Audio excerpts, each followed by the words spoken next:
Repentance and Restoration 29. Bendiciones hermanos y hermanas de habla hispana, soy Diana Canadi, saludos desde San Luis, Missouri. Es una alegría para mí hablarles de lo que dice la Biblia acerca de los últimos tiempos. Espero que esta lección sea de inspiración y motivación para su vida, a fin de que usted como hijo de Dios, madure en su fe y sea de bendición en su casa, su iglesia y comunidad. Oremos. Padre del cielo, te pido humildemente en el nombre de Jesús, que toques con tu Espíritu Santo el corazón de mis oyentes, y que ellos puedan prepararse para poder sobrellevar los tiempos duros y difíciles del fin. Amén. Arrepentimiento y restauración. La promesa de Jesús dio a su pueblo antes de regresar al cielo fue: volveré. Jesús advirtió que los años que se anteceden a su regreso estarán marcados por engaño religioso, la anarquía y una gran tribulación como nunca se ha visto y experimentado jamás en esta tierra. Hechos 1 del 9 al 11, Mateo 24 del 4 al 5, Mateo 24 del 11 al 12, Mateo 24-21.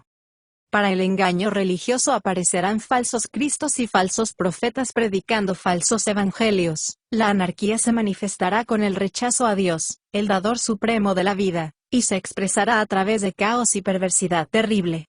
Información precisa de Jesús se revela en el Nuevo Testamento por medio de sus hechos y milagros gloriosos, que demuestran su propósito del por qué vino a este mundo.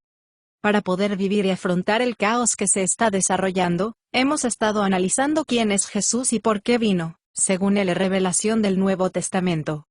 En las últimas lecciones nos hemos centrado en una declaración específica de Jesús mismo del por qué vino. Jesús le dijo a un grupo de líderes religiosos que lo criticaban por comer y beber recaudadores de impuestos y pecadores. Él les dijo que había venido para llamar a los pecadores al arrepentimiento. Mateo 9:13. El arrepentimiento no es un tema muy popular para nosotros en nuestros días. La palabra trae imágenes de predicadores con ojos desorbitados, gritando a todos que se arrepientan o serán echados al lago de fuego. Hay gente que rechazan la idea de arrepentirse, porque está conectada a la idea de los religiosos fanáticos. El pecado ha hecho imposible nuestra relación con Dios. No estamos calificados para ser su familia y capaces de reflejar su gloria. Por nuestros pecados, estamos condenados a estar separados eternamente de Dios. Jesús vino a la tierra para salvarnos de la condenación eterna y liberarnos del poder del pecado, al morir como sacrificio por el pecado en la cruz. A través de su muerte y resurrección, Jesús nos abrió el camino para reconciliar con Dios, y ser restaurados al propósito en que fuimos creados, a través de la fe en Cristo. Lucas 19:10, Primera de Timoteo 15:1. El arrepentimiento es el medio para reconciliarse con Dios, y restaurar la relación con Él a través de Jesús. Ahora hablemos del arrepentimiento y la restauración. La semana pasada expusimos que las ideas negativas sobre el arrepentimiento provienen de la mala interpretación del término arrepentimiento, el cual está desconectado con el plan de redención para la humanidad. En Efesios 1 del 4 al 5, en la eternidad, antes que fuera creado el mundo, Dios nos amó y nos escogió en Cristo para ser santos y sin culpa ante sus ojos. Su plan inmutable siempre ha sido adoptarnos en su propia familia, llevándonos a sí mismo por medio de Jesucristo. Y esto le produjo gran agrado. Notemos que el plan de Dios es tener hijos e hijas que sean santos y sin mancha ante sus ojos. La palabra griega traducida santo tiene la idea de separado del pecado, moralmente puro, recto, irreprensible en corazón y vida. La palabra griega traducida sin defecto significa sin mancha, F1 2.4, y ser santos y sin mancha frente a sus ojos. Dios creó a los seres humanos reconociendo que elegiríamos independizarnos de Él a través del pecado, y ideó un plan para restaurar a sí mismo a todos aquellos que decidan regresar a Él a través de Jesús. Jesús, la segunda persona de la Trinidad, adoptó naturaleza humana, y nació en este mundo para morir como el sacrificio perfecto por el pecado. La muerte de Jesús satisfizo la justicia divina a nuestro favor. A través de su muerte, Jesús quitó nuestra culpa y abrió el camino para que Dios nos perdone, sin violando su propio estándar de justicia. Gracias a lo que hizo Jesús, los hombres y mujeres pecadores pueden ser santificados, y sin mancha ante los ojos de Dios, podemos ser hechos justos. Por nosotros, el que no conoció pecado, por nosotros se hizo pecado, para que nosotros seamos justicia de Dios. Justicia, proviene de una palabra griega que significa recto en carácter o acción. La palabra era antiguamente deletreada rectitud. Jesús murió, no solo para acercarnos a Dios y restaurar nuestra relación con Él mismo. Jesús murió para perdonarnos y limpiar nuestra conciencia del pecado y hace que todos nuestros pensamientos, motivos, palabras y acciones, sean justos y correctos en carácter y comportamiento. Dios desea hijos e hijas que sean a la imagen de Jesús. Recordemos, que Jesús es Dios encarnado, completamente Dios y completamente hombre. Jesús, en su humanidad, es el estándar para el comportamiento humano, y la norma para los hijos e hijas de Dios. En Romanos 8:29, dice, porque a los que Dios conoció de antemano, también los predestinó a ser transformados a semejanza de su Hijo, para que Él sea el primogénito entre muchos hermanos. Jesús vivió en sumisión voluntaria y obediencia a Dios Padre. Jesús dijo, porque yo he descendido del cielo para hacer la voluntad de Dios que me envió, no para hacer mi propia voluntad. Juan 6:38, porque yo hago siempre las cosas que le agradan. Juan 8:29. Cuando un hombre o una mujer cree en Jesús, empieza unión vital con Jesús, Dios viene a morar en él o ella por su Espíritu, y la vida eterna empodera en ellos una nueva vida que agrada a Dios el Padre. Juan 14:20, Juan 15:5, Colosenses 1:27. La salvación es más que el perdón de nuestros pecados, y que podamos ir al cielo. La salvación es la transformación y restauración de la naturaleza divina en la naturaleza humana. Esto quiere decir, que regresamos al propósito en que fuimos creados como hijos e hijas de Dios que glorifican a Dios en cada pensamiento, palabra y acción. La naturaleza humana ha sido corrompida por el pecado desde el primer hombre, Adán. Cuando Adán desobedeció a Dios y comió del árbol prohibido, estableció su propio estándar de bien y de mal, perdiendo así, su vida de comunión, sumisión voluntaria y obediencia a Dios. Por su desobediencia, Adán corrompió a toda la raza que descendiente de él. Romanos 5:19. Todos los humanos heredamos la corrupción de Adán que nos inclina a pecar, y seguir nuestro propio camino poniendo nuestra voluntad por encima de la voluntad de Dios. Toda la raza humana al ser descendiente de Adán, nacemos con egoísmo, ponemos nuestro yo por encima de Dios, y de los demás para hacer lo que nos da la gana. El arrepentimiento es el primer paso en el proceso para recibir restauración que está disponible por gracia para todos por el sacrificio de Cristo en la cruz. El arrepentimiento es el regreso voluntario al propósito en que fuimos creados. De nosotros depende vivir como queremos, o rendirse al Todopoderoso. En Mateo 16:24, dice, si alguno quiere ser mi discípulo, niéguese a sí mismo, renuncie a sus propósitos e intereses y cargue su cruz. Dios le dio a la humanidad el libre albedrío, fuimos creados para vivir en sumisión voluntaria y obediencia a Dios. La verdadera libertad se fundamenta en obedecer a Dios. Jesús dijo a las personas que había creado en él, ustedes serán de verdad mis discípulos, si obedecen mis mandatos o enseñanzas. Y conoceréis la verdad, y la verdad os hará libres. Juan 8:31-32. El pecado trae esclavitud, la obediencia trae libertad. El apóstol Pablo escribió, ¿no se dan cuenta? Que todo lo que elegimos obedecer se convierte en nuestro amo.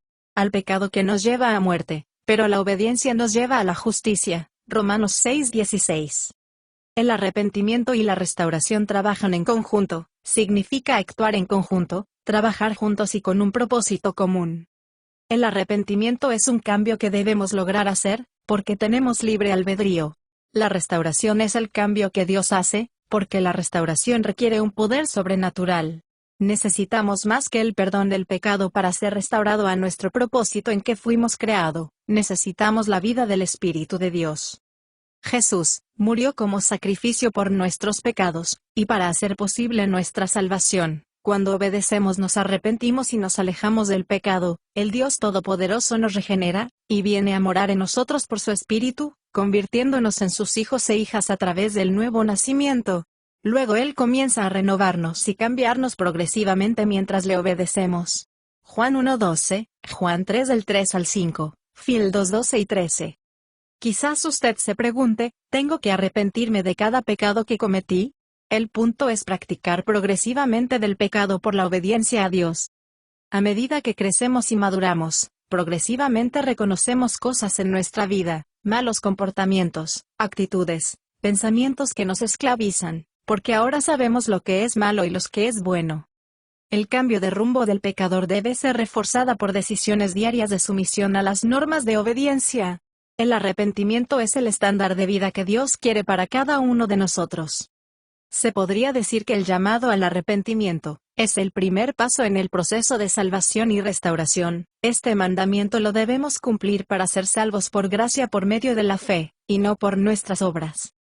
Pero el arrepentimiento en sí es un don de Dios y una expresión de su gracia. Ninguno de nosotros puede volver al Señor si primero no se arrepiente y es tocado por el Espíritu de Dios. En Juan 6:44, Jesús dijo: Nadie puede venir a mí, si el Padre no lo trajere. Él es el único que puede dar al pecado el deseo de arrepentirse.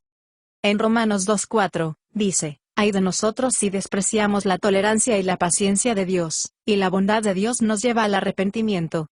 Dios, por medio de su Espíritu, influye en nosotros para hacer una decisión voluntaria, sin violar nuestro libre albedrío al mostrarnos su bondad y la necesidad que tenemos del Señor. Nadie puede decir que Jesús es el Señor, sin es guiado por el Espíritu Santo. 1 Corintios 12:3. Notemos lo que Pedro dijo acerca del arrepentimiento, cuando explicó el día que predicó su primer sermón: arrepentíos y bautícese cada uno de ustedes. Hechos 2:38. En Hechos 11:18, dijeron: de manera que también a los gentiles ha dado Dios arrepentimiento para vida. Observemos que Pedro llamó al arrepentimiento el regalo de Dios que conduce a la vida eterna. Pablo también predicó el arrepentimiento para con Dios y la fe en el Señor Jesús, llamándolo el Evangelio de la gracia de Dios. Hechos 20 del 20 al 21 y 24. El arrepentimiento y la fe están interconectados, dependen el uno del otro. La fe sola, como algunos enseñan, no salva. En Santiago 2:19, dice: si tú crees en Dios, bien hace. Los demonios también creen y tiemblan, aunque se estremecen de terror por el miedo al fuego eterno, no se arrepienten. Desde el principio hasta el final del Nuevo Testamento, el arrepentimiento es fundamental para la conversión. Para llegar a ser cristiano y a vivir una vida victoriosa como hijo o hija de Dios se necesita arrepentirse. Jesús comenzó su ministerio con las palabras: arrepentíos, y creed en el Evangelio. Marcos 1:15. Según las instrucciones que Jesús dio a los apóstoles, el arrepentimiento es indispensable para la salvación del pecado. Lucas 24 del 46 al 48, Hechos 2:38, Hechos 17:30, Hechos 20 del 21 al 24. Cuando leemos el libro de los Hechos, encontramos que los apóstoles no predicaron solo invitando a aceptar a Jesús en el corazón, sino que para ser salvos se necesitaba el arrepentimiento. Cuando estamos arrepentidos, Jesucristo viene a morar en nosotros por medio de su Espíritu de corazón, mediante el arrepentimiento. Juan 3, del 3 al 5. El Nuevo Testamento termina con Jesús diciéndoles a los cristianos que se arrepientan. Cuando Jesús se apareció a Juan el apóstol, el Señor le dio cartas para 7 iglesias que existían en ese momento, registradas en Apocalipsis 2 y 3. En estas cartas Jesús alabó y corrigió a las iglesias 7 veces, dándole a los cristianos el mandato que se arrepientan de cosas específicas. Apocalipsis 2:5, 2:16, 2:21 y 22, 3:3 y 3:19. Notemos el contexto de este versículo bien conocido, Apocalipsis 3 del 19 al 20. A los que amo, los reprendo y disciplino, sé celoso y arrepiéntete. He aquí, estoy a la puerta y llamo. Si alguien escucha mi voz y abre la puerta, entraré a él y comeré con él, y él conmigo. Recordemos, el arrepentimiento es relacional. El pecado es una ofensa contra Dios antes de convertirte en su hijo o hija, y después, cuando ofendemos a nuestro Padre terrenal, es correcto y apropiado sentir tristeza y pedir perdón. Vuestro Padre merece lo mismo y lo mejor. Debemos considerar el arrepentimiento en el contexto del plan de salvación. Fuimos creados para convertirnos hijos e hijas de Dios, santos y sin mancha. La salvación es el proceso de restaurarnos para volver al propósito en que fuimos creados. El énfasis excesivo en el arrepentimiento, sin entenderlo en el contexto del plan de salvación, nos lleva al legalismo, el excesivo y literal uso de las reglas para manipular a otros. El legalismo es guardar reglas sin una sincera obediencia y entrega de amor y servicio para el prójimo. Esto es lo que hicieron los líderes religiosos de Israel, los fariseos. Jesús les dijo: ay de vosotros, escribas y fariseos, hipócritas. Porque diezmáis la menta, el eneldo y el comino, y habéis descuidado lo más pesado, practicar la ley, la justicia, misericordia y fidelidad. Mateo 23:23. El énfasis excesivo de la gracia de parte de conduce a una gracia hiperexcesiva. No importa dónde y cómo tú vives. Dios quiere que seas feliz. Él ya ni siquiera se acuerda de tus pecados. Eso es justo lo que los falsos maestros decían en el siglo I, porque ciertos hombres se han infiltrado entre vosotros. Ellos son hombres impíos, que cambian la gracia de nuestro Dios en licencia para la inmoralidad. Judas 4. Hemos señalado repetidamente que no somos obras terminadas, sino que estamos en progreso. Nuestra perfección se cumplirá plenamente, hijos, cuando seamos semejantes a Cristo en la segunda venida del Señor. Ahora que somos hijos e hijas debemos esforzarnos, por la gracia de Dios, a crecer a la semejanza de Cristo. Todos los que creen en Él son puros, como Él es puros. Primera de Juan 3:3. Recordemos el plan de salvación para nosotros. Hace mucho tiempo, incluso antes de hacer el mundo, Dios nos amó y eligió a nosotros en Cristo para ser santos, y sin mancha ante sus ojos. Efesios 1:4. La palabra griega traducida santo tiene la idea de estar separado del pecado, moralmente puro, recto, irreprensible de corazón y de vida. Sin culpa significa, sin mancha, ni contaminación. Notemos estos dos versículos al cerrar. Colosense 1 del 21 al 23, dice: Vosotros, que antes erais extraviados y enemigos en la mente, ahora Cristo nos ha reconciliado en su cuerpo de carne con su muerte, para presentaros santos e irreprensibles, irreprochable delante de Él, si permanecemos fieles en la fe. En Judas 24 y 25, dice, que Cristo es poderoso para guardarnos sin tropiezo, y presentaros irreprensibles ante la presencia de su gloria con gran alegría. A Él sea la gloria y el poder por los siglos de los siglos. Amén. La palabra traducida irreprensible en estos dos versículos, es la misma palabra griega usada en Efesios 1:4, permanecer fieles y sin mancha, restaurando nuestra vida por medio del arrepentimiento. El que empezó en ustedes la buena obra, lo perfeccionará hasta el día de Jesucristo. Filipenses 1:6. Más la próxima semana. Bendiciones. Diana.